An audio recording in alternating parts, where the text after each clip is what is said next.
Welcome to Eagles on the Air, our very first podcast episode coming to you straight from Salesian High School's broadcast studio.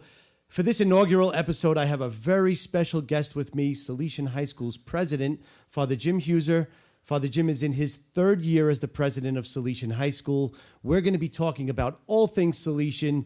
Through the length of this podcast, we're going to be covering school, intercurricular, extracurricular, and everything there is to know about Salesian High School.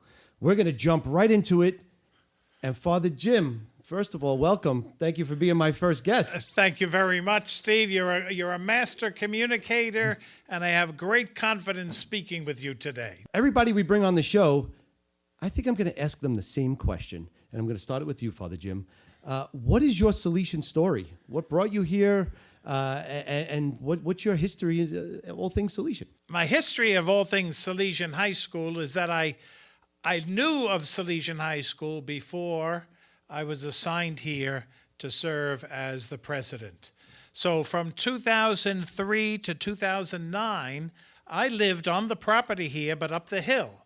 I lived in the big gray stone mansion that looks like a haunted house during October, and I was serving as the provincial of the Salesians. So I would make an annual visit to the school. I would also, when I was home and not traveling around, stop into the cafeteria, see some things. I remember being invited to do some groundbreaking, a ceremony with a shovel, when they were starting to raise funds to build the Brother Jim Wiegand Athletic Center. And then what I most remember is when I was leaving New Rochelle, finishing as provincial, I was invited to be the commencement speaker at the graduation. And 3 teachers who are here now graduated that year: Nick Federico, Andrew Ripka, and Andrew Marinaccio. Sorry, Andrew. So they were graduates at the time, and I remember handing them and the others the diploma. But in preparation for that commencement speech, I looked through the 4 years of yearbooks, and I saw what a wonderful place Salesian High School is. And I thought to myself, I wonder if I would ever get assigned here to serve. And indeed, it happened that 2.5 years ago, the then provincial, Father Tim Zach, came to me. I was at our brother school, Don Bosco Prep in Ramsey, New Jersey. I had been there 11 years, and he asked if I would be willing to now come over here and serve here as the president. And I gladly said yes.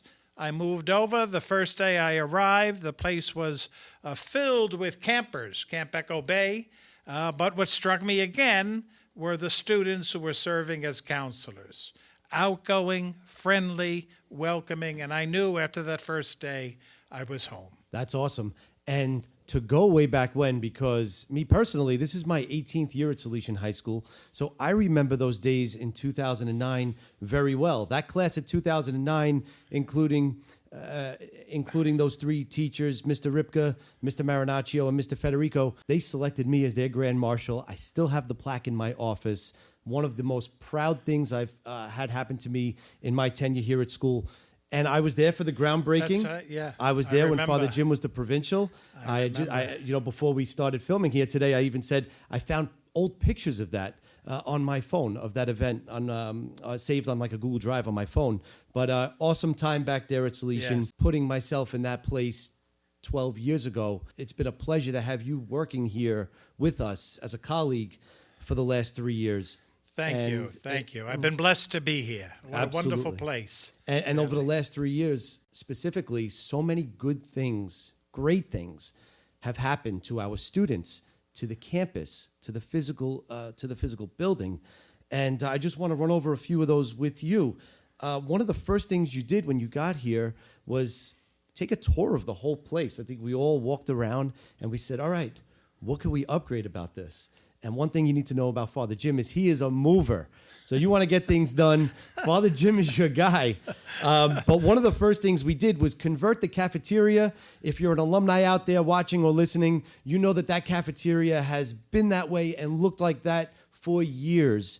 And one of the first things we did, if you don't mind telling us what happened to the to what these guys all know as the cafeteria. On my walk around, I remember clearly, and if I can back up a little, I remember clearly walking into the New Wiegand Center, and there was an empty room on the right, just a cement floor, and I was told that the wrestling program used to be there, but there was no more wrestling program. And immediately I thought, we can't have this empty room just sitting here. We have students here. And this is an athletic center. What do they need? And so we got the idea, with the help of generous benefactors of the school, whom I met that September and took over there. We got the idea of converting that into a wellness center. And a beautiful, beautiful wellness center with so many machines and weights and the like. And the kids now are there during phys ed classes. And they're there as well after school. It's usually open from after school until 5 o'clock. And it warms my heart every time I go over there after school and see kids there working out and enjoying themselves. But then the other thing was that we had meetings in the cafeteria, and there were these old tables with these little round seats coming out. And I thought to myself when I sat on one, that I might have been the right size for this seat when I was in high school, but I was no longer the right size for this seat at my age. And I says, I think we need to upgrade the cafeteria. And again, with the help of generous donors, so many contributed. We launched a campaign to convert that into the Kevin and Denise Casson Commons. And everything in the cafeteria was redone, from the floor to the walls. All new windows were put in, a ceiling was put in, lighting, the grill and the serving table were all moved around, and then all new furniture was gotten, round tables, long tables, high top tables, plus a seat, a row of seats that would look out over the ball field and Echo Bay. And it's just, for me, just a welcoming place now for our kids to have lunch, but also for us to have gatherings of alumni, parents, and the like. It's really a beautiful, beautiful space. I completely agree. I see the kids up there. They love it. Our cafeteria is packed. Everybody, for the most part, eats their lunch up there, where that wasn't the case 5-10 years ago. And the wellness center, like you said, I was just over there during phys ed period. I saw kids working out there. I even saw a couple of teachers. I saw Mr. Manning doing some rowing on one of his off periods. So there are some teachers that sometimes come in early in the morning before school starts, before the students come here, and they go and work out. As you can tell, looking at me, I am not one of those educators, but we do what we can. I am absolutely not in that group either. One day I will, but I don't know. I eventually, I hope to be there. I hope to join some of these teachers that are in such great shape, but that's not the case right now. So we got the brand new wellness center. It's beautiful up there. I love going up there and eating lunch myself. We have the beautiful new wellness center where the kids are getting great work out there, taking care of their personal well-being. They have access to it before school, after school, during their phys ed period. Now let's move over to the main academic building. When I first got here in 2006, I had heard that they just converted the 4th floor to an area where there were living quarters for the priests and brothers who were working in the school. They had just converted that to some science classrooms, and that was done. I had never seen the living quarters up there. So those were science classes as long as I've known, since 2006. But since then, this 4th floor has undergone a complete renovation, now serves as our STEM center. Let's walk me through the STEM center real quick, because that's another thing I absolutely love. The Commons was done by, I don't know, but towards the end of that first academic year. And but during that first academic year, I would be looking for a math classroom, or I'd be looking for the science classrooms, and they were all on different floors. And I said, this is not helpful, because I got to walk up and down a lot of stairs. So I thought, wouldn't it improve our academics if the disciplines were together, all the math classes together, all the science classes together, and the like. Secondly, we had begun a robotics program my first year. Father Paul Chu began a robotics program, and they were in a small room hidden. And I thought they need a bigger room, and this should be more public and more visible and the like. At the same time, the dean at the time recommended to me that we put in not just a new computer lab, but in esports, an area that would afford esports stations for kids to compete in, because unknown to me, apparently now you can get college scholarships for achievement in esports. So we thought about that, prayed about that, talked to different people. We decided to convert the whole fourth floor of the main academic building into a STEM center. So we have 3 science areas on one side, the math classrooms in the middle, and then in the other area we have a robotics room that opens up into a computer classroom, and then on the other side of that, a computer room, but also an esports lab that has around the edge of the computer room these special computers and chairs and materials for esports, you know.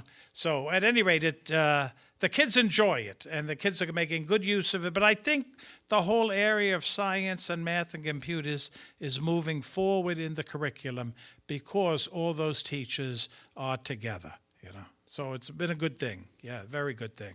Absolutely. And it provides such a warm space and a fun space at the same time. One thing, as the admissions director here at school, when Father Jim came over here 3 years ago and he was talking about recruiting with me, I said one thing. I said, Father Jim, I'll sell it to the best I can, but you got to deliver me some cool stuff.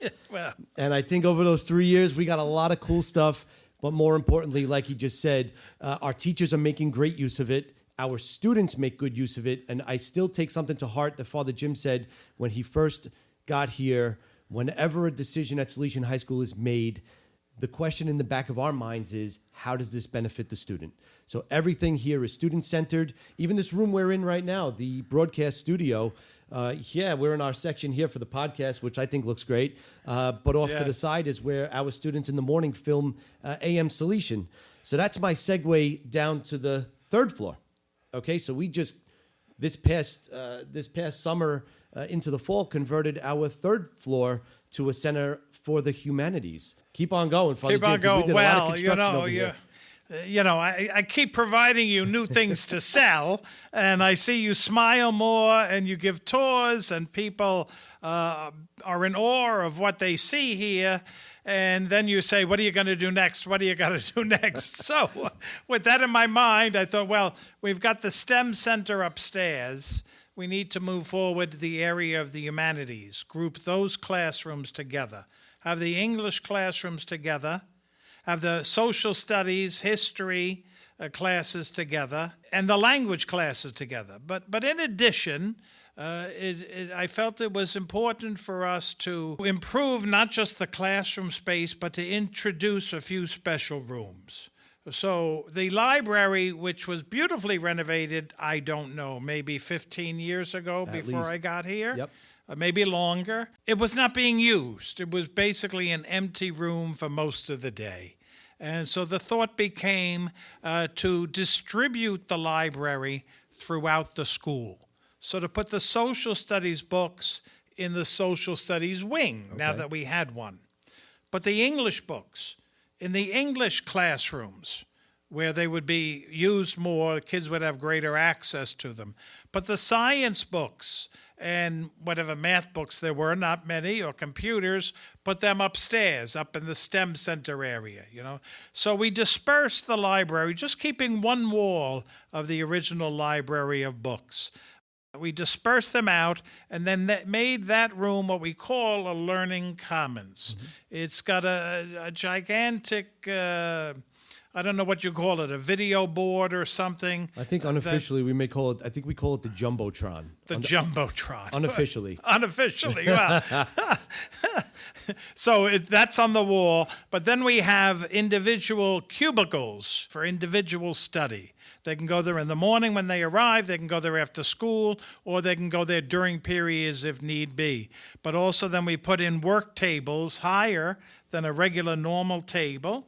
Higher work tables, 5 of them, where you can gather kids around and work on projects and do cooperative learning and learn together. So that has become a great space. We also added a business lab. We need to develop pathways for our students, academic pathways where they can grow and follow classes, a series of courses that put them into the direction of perhaps a career, a vocation. So one of those areas might be business and economics. And so we have some business courses, but we've added a new one, financial literacy for the freshmen, and we put in then a business lab with long tables and comfortable chairs and another smaller Jumbotron, if that's what you call it, or a smaller one, but along with the stock ticker above. And so our kids are learning a lot in that room along the lines of finance and along the lines of business. And we have plans next year, again, to introduce more electives for that space to be taught in that room. And then the broadcast studio, a whole nother area, which enables us now to do this podcast, I love it. We had, I think they've had AM Salesian for quite a few years here, and it was done out of literally a closet space that everybody was cramped in, and you couldn't get a lot of kids in there. You had 2 cameras and some kind of a system. And so this classroom, the room we're in now, offered itself as a perfect environment to set up kind of a broadcast lab. And our kids are using it for the AM Salesian program every morning, and we got to continue to grow that.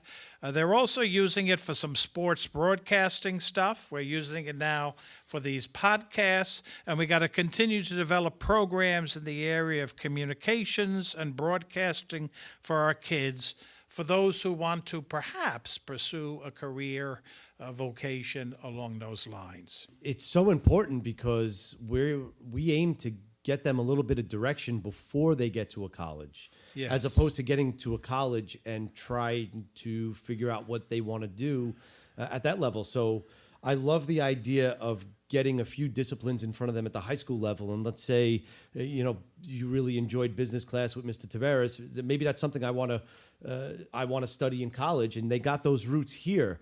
And speaking on the communications end, when I first got here in 2006, we had those TVs up in the corner of each of the classrooms, and our students put on AM Salesian Live. And getting here 18 years ago, I said, this is the coolest program ever. Yeah, so yeah. to see that, and they always had great moderators from Brother Jim, who's now Father Jim, and from Father Bill, and everybody who's helped moderate that club over the years. They always had great participation, and they've always asked for more space. So finally this year, we were able to give them the space, because you're right, you can fit the 2 anchors, maybe the 2 cameramen, and everybody else had to wait out in the hallway. Right. And so now behind this wall is basically like the control center for AM Salesian. Correct. Yeah. And so everybody's in here. They put on a great show every morning. Any of the 8th graders out there who've done a shadow day might have had the opportunity to watch AM Salesian. And anybody out there watching this, by the way, get up on our social media. You could see a lot of the stuff that we're talking about. You could see it in action. You could see it live. Some of the new renovations. You could see our virtual tour. Some of the great work we've done with Why Not You Media to show off our students, our campus. I encourage all of you to get up on our Facebook and our Instagram pages.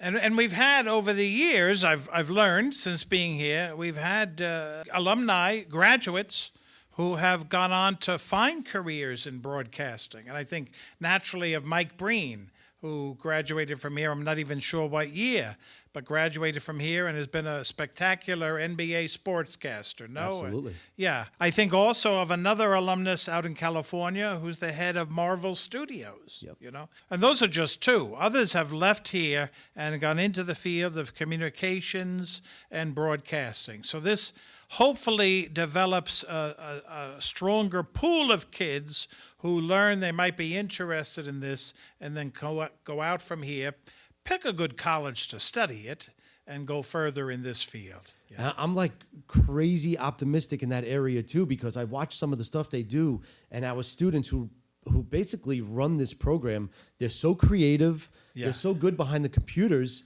and the work they do is incredible. So they should continue in this particular field, even though I'm speaking with a business degree. So,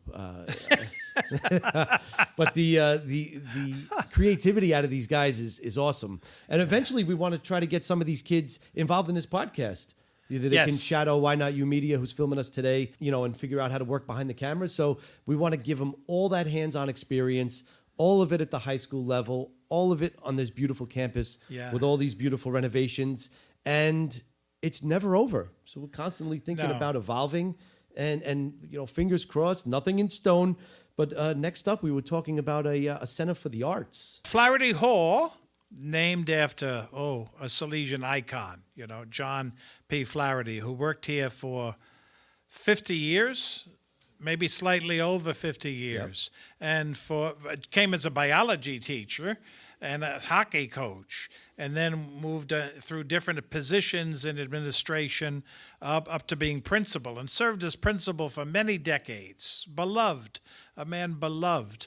They named that building, the building across the courtyard, they named it Flaherty Hall in his honor some years ago. Yep. And so we would like to develop that into a center for the arts, because it already has a stage area. And so it's a place where you can put on shows and the like, and they have in the past. But we moved also into the lower level. On one half, we moved the art room, the fine arts classroom that Mr. Manning so ably teaches. And so we gave them more space than they had here in this academic building, giving them more space over there. And the kids have to study some kind of art or music before they graduate. It's a New York State requirement. So right now, all of them take art in Mr. Manning's classrooms. But wouldn't it be wonderful, I dream, if we could also give them the option? Some kids may not be interested in the fine arts. They may be more interested in the performing arts. Mm-hmm. So while one half of that lower level is now a fine arts classroom, beautiful, and we just bought a new kiln so that the kids can do ceramics as well. The other half we want to develop into a music suite. Great, awesome. There are kids who have musical talent. Some of them perhaps already know instruments, but we want to get others involved and either percussion or wind or string, guitars, saxophones and the like, an array of instruments that they could have classes in, and or digital music production. Ooh. I don't know what that board is called that you call the Jumbotron, all right? So this is out of my field, but my understanding is that there are nowadays a lot of musical creations, digital music, beats and the like. And some of our kids have an aptitude for that, a gift, And so could we have in this music suite not only the teaching of performing music and instruments, but could we have several workstations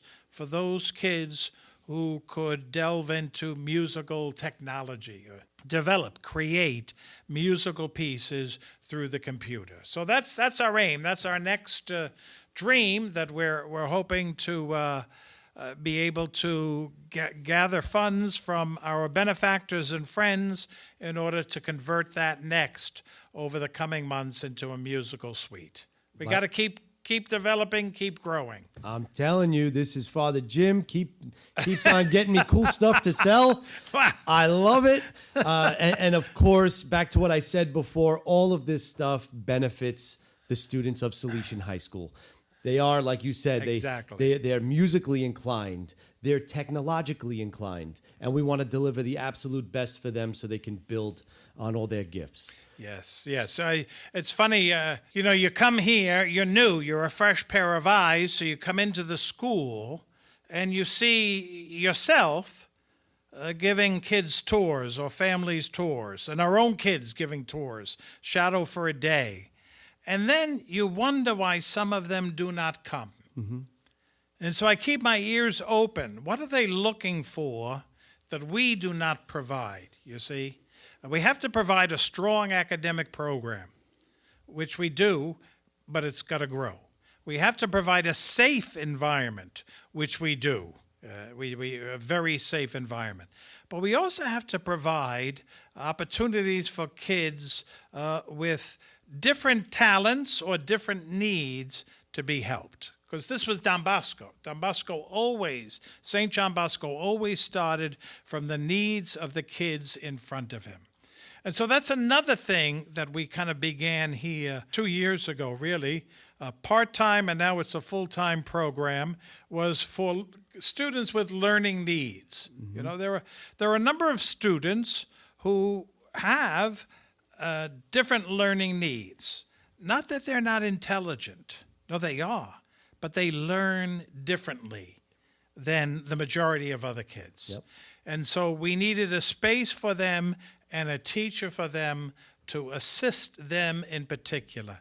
And I'm delighted we've been able to start that learning needs program and have the space. We took another 3 offices, I guess, and knocked down the walls and made a classroom for those students with learning needs so that they can get the individualized attention from a specific learning needs teacher that they need.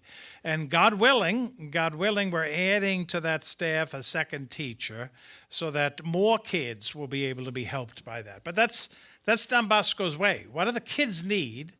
And then you create programs around them to help them. That's great. I mean, seeing the program grow, that means it's been a success since we started it.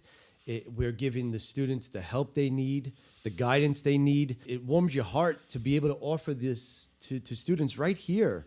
And I love it. When I found out we were adding another staff member to that program, like, I couldn't be happier. So a great program. I say this to a ton of parents when I'm on tour with them, ton of students when I'm on tour with them. We have something for everybody. And that's what we want to do here at Salesian, continue to push Don Bosco's mission, continue to live through him, continue to offer a beautiful, challenging curriculum in a safe, updated, current building, just strong academics. It's a great environment here. I can't speak enough about it, but I'm the admissions director. That's what I'm supposed to do.